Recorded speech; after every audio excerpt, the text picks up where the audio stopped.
The morning after Hurricane Elena tore through their lives, Betty stood barefoot in the wreckage of what used to be her kitchen, holding a single photograph that somehow survived. Her hands trembled as she stared at her grandmother's face smiling back at her from 60 years ago. Then she did something that made her family freeze in shock. Betty walked to the collapsed section of their basement floor, dropped to her knees in the mud and debris, and began clawing at the broken concrete with her bare hands. "Mom, what are you doing?" her son Daniel shouted. But Betty didn't stop. She couldn't stop. Because 3 days before she died, her grandmother had whispered something that made no sense until this very moment. "When the waters rise, Betty, look down, not up. The storm brings gifts to those who know where to find them." If you believe in the power of family secrets and second chances, hit that subscribe button. This is one of those heartwarming stories you won't forget. Betty Morrison never imagined she'd lose everything at 43 years old. For 16 years, she and her husband Joseph had built their life in that modest blue house 3 blocks from the ocean. They raised their children there, Daniel, now 16, and 12-year-old Zoe, who hadn't let go of her stuffed rabbit since the evacuation order came too late. These real stories of survival don't always have happy endings. But sometimes the universe has a plan we can't see until we're standing in the ruins of everything we knew. The night of the storm had been terrifying. Joseph gathered his family in the hallway as the wind screamed like a living thing trying to tear their house apart. Betty held Zoe tight while Daniel pressed against his father, all of them listening to their home being destroyed around them. The sound of their roof ripping away was something Betty knew she'd hear in her nightmares forever. Water poured in from everywhere. The walls groaned and cracked. Then, mercifully, they escaped to a neighbor's brick house on higher ground before the worst hit. When dawn finally broke, what they found broke something fundamental inside Betty. The house had collapsed inward like a defeated giant. Their possessions were scattered everywhere. A child's shoe here, a waterlogged book there, their wedding album plastered against a neighbor's fence. Everything they'd worked for was simply gone. Betty sank to her knees and wept. But Zoe, wise beyond her years, simply held her mother and whispered, "We're still here, Mama. We're still together." It was Joseph who first noticed something strange. As he walked through the debris, he spotted a section of their basement floor that had collapsed, revealing a dark space underneath. "Betty, come look at this." The family gathered around the hole in the ground. Through the broken concrete, they could see what looked like a small room below their basement. A room that shouldn't exist. Daniel volunteered to go down first. Joseph lowered his son into the hidden space with a rope. "Dad, you need to see this. There are boxes down here. Trunks. And they're dry. Everything down here is completely dry." One by one, the family descended into what they would soon learn was their grandmother's greatest secret. The chamber was perhaps 10 feet square, lined with old brick that had withstood the hurricane's fury. Sealed containers lined the walls, and in the center sat 3 large trunks covered in dust. Betty's hands shook as she opened the first trunk. Inside were stacks of papers, letters, and photographs, all preserved in plastic sleeves. She pulled out an envelope addressed in her grandmother Rosie's elegant script, dated September 1955. Betty's voice cracked as she read aloud. "To whoever finds this, if you're reading these words, it means the storm came again, just like I always knew it would. Just like the storm that brought me here and took away my first family. Just like the storm that gave me a second chance." The story that emerged was extraordinary. In 1955, Hurricane Hazel had killed Rosie's husband and 2 young children. In the aftermath, wandering the beach in shock, Rosie had discovered wooden crates that had washed ashore from a ship destroyed in the storm. Inside were gold coins, hundreds of them. Rosie faced an impossible choice: report the find or keep the secret and use it to survive. She chose survival.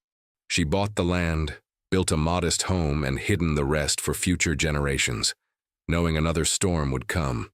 "Let this be a gift from the sea to those who survive," her letter concluded. "Use it wisely. Use it with love. Use it to help others survive their storms too." Joseph carefully opened the second trunk, and everyone gasped.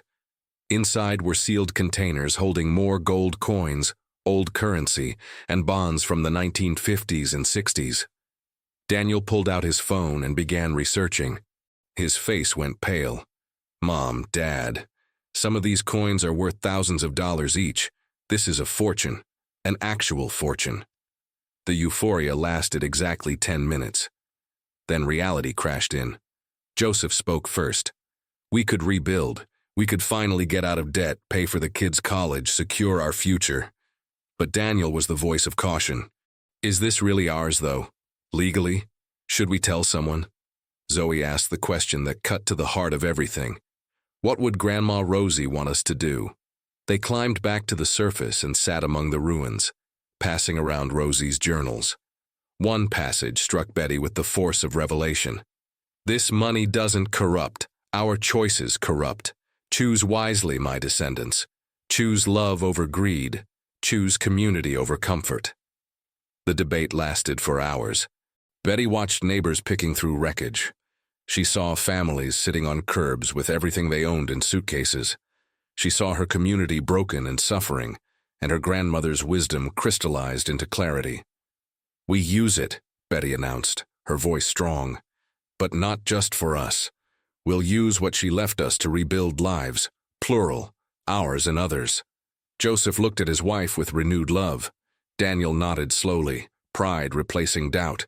And Zoe smiled, understanding they were being given the chance to be heroes in someone else's hopeful journeys toward recovery. The family made a pact. They would consult lawyers, sell portions through proper channels, rebuild their homes stronger, and quietly, anonymously help their neighbors. No press, no attention, just the quiet dignity of people helping people. Over 6 months, miracles quietly occurred throughout the neighborhood. Elderly neighbors received anonymous donations. Young families found unexpected grants. The community center got funds for a storm shelter.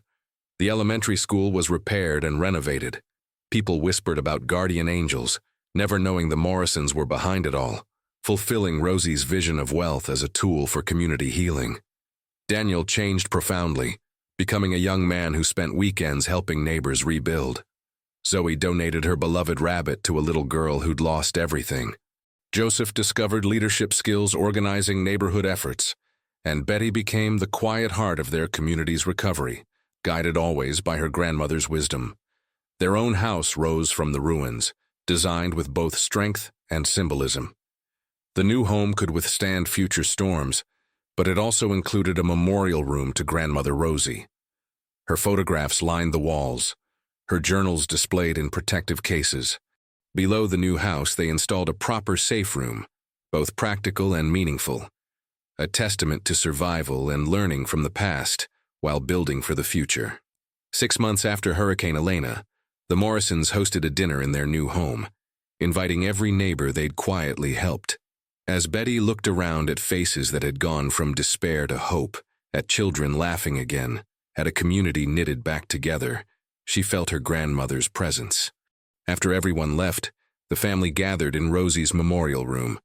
Daniel mounted a final plaque beside his great-grandmother's photo, in memory of those who survive storms and help others do the same. Real wealth is what we share, not what we keep. Zoe looked up at her mother and asked, "Do you think Grandma Rosie knew that we'd find it, that we'd use it the way she hoped?" Betty pulled her daughter close. "I think she hoped. And sometimes hope is the most valuable inheritance of all." Joseph spoke the truth they'd all come to understand. Your grandmother didn't just save us financially. She saved us from becoming people who'd keep it all for ourselves. They'd lost their house but found their purpose. They'd uncovered a hidden fortune, but discovered something infinitely more valuable. That heartwarming stories aren't just tales we tell, they're legacies we live. That real-life stories of tragedy can transform into hopeful journeys toward meaning. That sometimes the storm that takes everything away reveals what we never knew we had. The capacity to survive, to share, to save not just ourselves, but each other. After the storm destroyed their home, the Morrison family discovered the family secret that saved them. But it wasn't the gold. It was understanding that the choice to help others endures forever. passed down through generations, waiting for the waters to rise so we can learn to look down instead of up, to find in the ruins of what we've lost the foundation of who we'll become. If this story touched your heart, share it with someone who needs hope today. Subscribe for more incredible true stories of survival and redemption. And remember, when your storm comes, the question isn't what you'll lose, but what you'll discover about yourself in the wreckage.